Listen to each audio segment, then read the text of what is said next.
అండి ఇదైతే మేమైతే మంగాపురంకైతే వెళ్ళామనమాట. అక్కడ స్వామి దగ్గర దర్శనానికి. ఇక్కడ గూడా మనకి వెంకటరమణ స్వామి ఉంటాడండి. ఇంకా అక్కడైతే వెళ్ళాము. అక్కడ మేము దర్శనం చేసుకొని బయటొచ్చాము. మా అల్లుడైతే వారం అక్కడికెళ్తాంట. అక్కడ పూజారి స్వామికైతే తెలుసంట. ఆ స్వామి అయితే మాకు పులిహోర అయితే ఇచ్చాడు. మా అల్లునికి మాకిచ్చాడు అనమాట. ఫస్ట్ టైమ్ అనమాట స్వామి పాదాల దగ్గర ఉండేది తీసుకోవటము. అదృష్టంగా భావిస్తాము. ఇదైతే కన్నయ్య గుడి. ఇంక అక్కడి నుంచి కన్నయ్య గుడికైతే వెళ్ళాము. మధ్యలో కన్నయ్య ఉంటాడు. చుట్టూరా గోమాతలైతే ఉంటారనమాట. చాలా బావుంటుందండి. మళ్ళీ అక్కడ అలిపిరి పాదాలుంటాయి కదా! శ్రీవారి పాదాలు అక్కడైతే వెళ్ళాము. అక్కడ దర్శనం అయితే దొరికిందనమాట. చాలా బావుందండి. 8కి అయితే అక్కడికి రీచ్ అయ్యాము. అక్కడైతే మనకి ఏకహారతి అట్లా నైట్ టైమ్ ఇస్తారు కదా! అది దొరికింది. చాలా హ్యాపీ అనిపించింది. ఇంక మేమైతే ఇంక పొద్దున్నే 2కే లేసి రెడీ అయిపోయాము. టికెట్లు తీసుకోవాలి కదా! ఆధార్ మీద. ఇంకా అయితే తీసుకునేకి వెళ్తే కరెక్ట్‌గా చూడండి మేము అక్కడి నుంచి ఇక్కడ వచ్చే లోపల 2:40 అయింది. ఇంకా నిద్ర లేసి మొహం కడుక్కొని తల దుక్కొని వచ్చాము బ్రష్ చేసుకొని. ఎందుకంటే క్యూ లైన్‌లో చాలా మంది ఉంటారు గదా! మనం అలానే పోలేం కాబట్టి. ఇంకా మేము వచ్చినప్పటికి ఇంతమంది ఉన్నారు. ఒక 4, 5 క్యూలు అయితే ముందరగా ఉండిపోయినారు. మేము బ్యాక్ ఉన్నాము. ఇంకా అప్పటికే మాకైతే ఇంకా చాలా మంది మా వెనకొచ్చినోళ్ళకైతే ఇంకా వదలలేదనమాట. ఇంకా టికెట్లు అయిపోతాయి. మిగతా వాళ్ళకి మీరు దర్శనానికి డైరెక్ట్‌గా వెళ్ళిపోమని.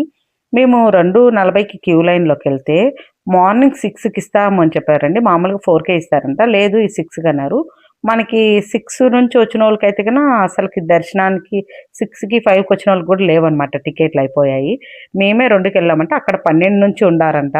ఇంకా నైట్ వచ్చినోళ్ళంతా అట్లే క్యూ లైన్‌లో ఉన్నారు. మాకైతే ఇంకా కూర్చునేసాం అక్కడే. కాళ్ళు నొప్పులండి. ఇంకా నిద్ర సక్రంగా ఉండదు గదా! ఇంక అట్లా క్యూ లైన్‌లో అయితే నిలబడామనమాట. మాకు ఎట్లయితే ఏమి టికెట్లు సాధించాంలే అన్నట్లు అనిపించింది. ఎందుకంటే మాకన్నా ఇంకా 3, 4 లైన్‌లయితే ఎనకుండాయి. ఇంకా చాలా మందిని బయట పెట్టారు. లోపలికైతే షెడ్‌లోకి ఎయలేదనమాట. క్యూ లైన్‌లోకి. వాళ్ళకి మళ్ళీ వదులుతామన్నారు. ఇంకా మేమంతా కూర్చునేసినాము. కాళ్ళ నొప్పులు గూడా వచ్చేస్తున్నాయనమాట. ఎందుకంటే నైట్ టైమ్ నిద్ర అయితే లేదు. చిన్న పిల్లలందరూ ఉండారు. ఇంకా మా లైన్ అయితే ముందరకొచ్చేసింది. ఇంక మేమైతే టికెట్ తీసుకొనొచ్చేసాము. మనకి శుక్రవారం నైట్ 7 గంటలకి దర్శనానికైతే ఇచ్చారు చూడండి. నేను చూపిస్తున్నాను. చాలా హ్యాపీగా ఫీల్ అయ్యాము. ఆ రోజు శ్రీరామనవమి. కొండపైన స్వామి దగ్గర ఉండటం చానా అదృష్టంగా భావించాము. ఇంకా మా పిల్లోళ్ళైతే ఎనకొస్తారు. వాళ్ళకి గూడా 8కి ఇచ్చారు. ఇంక అందరం ఎళ్ళిపోవచ్చండి. ఒక గంట ఇటు అటు. ఇంక ఇంటికైతే బయలుదేరిపోయాము. మళ్ళా మేము సాయంత్రంగా అయితే మళ్ళీ నారాయణ వనము దగ్గరికి వెళ్ళాము. అక్కడ గూడా వెంకటరమణ స్వామి అండి. ఇది సొరకాయ స్వామి అక్కడే పక్కన గుడి ఉంటుంది. మనకైతే సొరకాయ ఇస్తారు. 30 రూపీస్ ఇస్తే, 20 రూపీస్ ఇస్తే మనకి అర్చన టికెట్ ఇస్తారు. స్వామి దగ్గర పెట్టి మనకి చుట్టూరు స్వామి దగ్గర తిరగమని కోరుకొని కట్టమంటారనమాట. ఇంక స్వామి దర్శనానికెళ్తే ఇంక మేము కెమెరాతో మనమేం షూట్ చేయకూడదు కాబట్టి ఇంక బయటొచ్చాము. ప్రసాదం ఇచ్చారు. పులిహోర, స్వీట్ ఇచ్చారు. మళ్ళీ దోస గూడా మా అందరికైతే ఇచ్చారనమాట. లాస్ట్‌లో కొంతమంది ఉన్నప్పుడు ఇచ్చారు. మేము వెళ్లి మళ్ళీ అడిగి తీసుకున్నాము. ఓకే అండి. బాయ్ అండి. మీతో నెక్స్ట్ బాయ్ అండి.